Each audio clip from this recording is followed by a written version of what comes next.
E aí galera, aquele é Gibi, tudo tranquilo com vocês? Sejam muito bem-vindos ao Eu Leio Gibi, o meu nome é João, e o vídeo de hoje é pra gente conversar um pouquinho sobre os Omega Men, número 1 e número 2, publicação da editora Panini, que tem o texto do Tom King e a arte do Barnaby Badgenda, e que por sua vez foi publicado em 12 edições lá nos Estados Unidos e que estão reunidos nesses dois encadernados. É aquele tipo de gibi que com certeza divide opiniões. Haverá aqueles que dirão, nossa, esse gibi é bem fraquinho, é bem chatinho, é um negócio meio enrolado e que o Tom King está aí tratando disso ou desse daquele outro e que eu não curti muito não, primeiro volume é meio paradão, papapá, e aqueles que vão achar o negócio pura e simplesmente maravilhoso. Eu acho que não é um negócio ruim não, mas eu também não acho que não seja um negócio maravilhoso. Eu acho que é uma leitura que provoca, tem algumas provocações, algumas direções ou camadas que ajudam o leitor nas propostas que o Tom King aqui tem.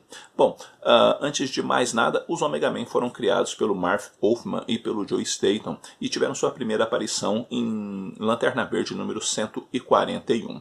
Também andaram aparecendo em algumas publicações de forma esporádica e tiveram também uma mensal lá nos Estados Unidos que teve mais de 30 edições e 2 anuais. Além disso, o Lobo teve sua primeira aparição na edição 3 da revista dos Omega Men. Os Omega Men vivem lá para as bandas do sistema Vega e por lá a tropa de Lanterna Verdes não tem jurisdição. Quando um Lanterna Verde chega por lá, é meio que diante de um acordo, tem que ir lá tirar o anel do poder, aquela coisa toda, justamente porque ali não tem vez para eles. Existe um tratado, um acordo que foi estipulado, que isso foi revelado também, né, durante a passagem do Jeff Jones no Lanterna Verde. Então lá na Noite Mais Densa, se não me falha a memória, foi dito que não podia, os Lanternas Verdes não tinham jurisdição no sistema Vega. E dessa maneira o Kyle Rayner, que é o Lanterna Branco, e se você quer saber mais do Lanterna Branco, você precisa ler também A Noite Mais Densa,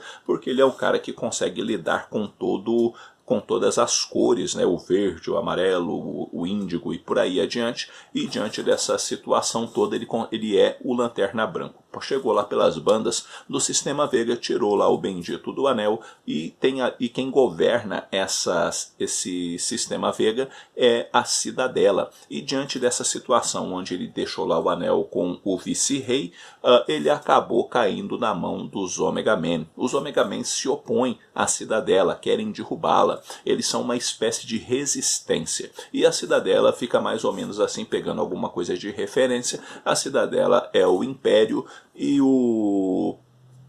e a galera dos Omega Men é a resistência a esse império, tá? E diante disso a gente vai ter alguns planetas, e nesses planetas que compõem o sistema Vega vai sair um de cada um mais ou menos, tá? E diante também de determinados grupos, onde de certa maneira existe alguém que pertence a um grupo específico que agora faz parte dos Omega Men. Tipo, tem o cara que é pacifista, tem um cara que é religioso e por aí adiante. E diante de suas experiências e diante daquilo que eles entendem, é preciso derrubar a Cidadela, porque a Cidadela é opressora, a Cidadela é perigosa, a Cidadela ela proporciona só o mal, ela não faz nada de bom. Então precisa que ela caia, e diante da experiência que cada um tem com a Cidadela, é importante que isso aconteça, e querem eles então recrutar o Kyle Rayner. Só que a história começa justamente com a filmagem deles assassinando o Kyle, e tipo um vídeo terrorista, né? Aquela coisa toda, ele vai estar morrendo, isso aqui é por causa de ômega e não sei mais o que, papapá. Só que na verdade é um vídeo fake, porque o intuito deles na verdade é mantê-lo vivo e com isso trazê-lo pro lado deles. E diante dessa circunstância toda, vai havendo alguns desdobramentos até convencê-lo a fazer parte dos Omega Men, ou pelo menos apoiá-lo. O Omega Men é uma história que vai trabalhar justamente com essa oposição à Cidadela, justamente por todo o mal que ela provoca, mas também os Omega Men trabalha algumas questões a respeito de lealdade, como também algumas questões que envolvem o aspecto religioso, no sentido da religião como elemento que se obtém lucro onde existe uma fachada de santidade, mas por trás há intenções escusas, onde aqueles que estão à frente ali daquele sistema religioso, na verdade, só estão interessados em obter lucro, como também é uma história que propõe a ideia de que as pessoas não precisam saber exatamente tudo. Por exemplo, há um planeta inteiro que é morto por conta que é para extrair um determinado elemento dali para evitar que planetas morram, como Krypton acabou morrendo. Então mantenha escondido que todas as pessoas daquele planeta morreu, porque o povo dos outros planetas não precisa saber disso. Então vamos fazer de conta e vamos agir de forma com que nos convém, e por aí adiante, e coisas desse tipo. Prenda o sujeito lá porque o sujeito é perigoso, o cara ali é pacifista, mas agora o cara tá batendo firme porque é o único caminho de tirar a cidadela do poder. Qual é a motivação realmente dessas pessoas, como que esse grupo dos Omega Men funciona unido, e por aí adiante. Mas ao mesmo tempo é uma história que tem uma conclusão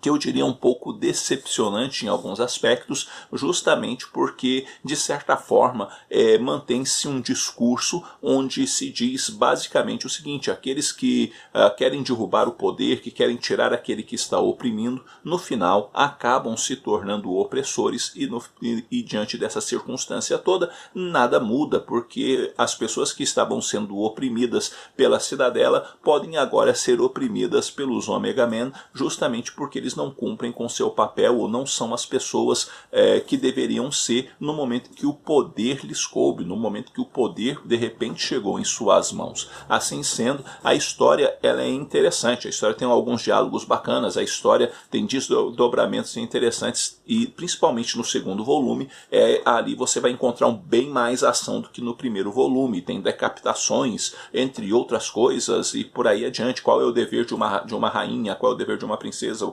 por que fazer isso, por que fazer aquilo, qual que é realmente o lance do bem maior, sabe? E todas essas coisas que vão sendo trabalhadas pelo Tom King. Então, dentro de toda a proposta de conteúdo, tem uma série de coisas que são bacanas. Em alguns momentos, principalmente no volume 1, a história é um pouquinho maçante, na minha opinião. No volume 2, a história é um pouco mais dinâmica, mas é uma história que tem muitas camadas, muitas propostas de discussão. É uma história que está aí para a gente refletir. Enfim, é um gibi interessante, é um gibi que abre discussões, é um gibi que tem uma toada, principalmente do meio para frente, bem mais dinâmica, e que eu achei legal. Não é extraordinário, não é fantástico, mas também é um gibi que, na minha opinião, não é de se estranhar que alguém diga eu não gostei, porque sim, é bem possível não gostar, justamente por quanto do jeito que o Tom King vai trabalhando as coisas, onde, para variar, muitas vezes ele também quer ser subjetivo, né? E quer mostrar mais coisas por trás das vírgulas do que na essência da história em si, como algumas vezes ele faz. Dessa maneira, que nota eu dou para essa publicação? Eu dou uma nota 8, e vale como entretenimento, vale como diversão, e também vale para abrir camadas de discussão dentro de algumas questões. Bom, galera, é isso daí. Eu vou ficando por aqui. Eu espero que esse vídeo tenha tido alguma utilidade para vocês. Se você não leu ainda Omega Men, procura ler. E se você já leu, diz aí o que você achou. E vamos conversar, porque vocês sabem que conversar com vocês é sempre muito bom. Logo eu vou ficando por aqui. Logo eu estou voltando com outro vídeo. Um abraço forte em todo mundo. Até a próxima.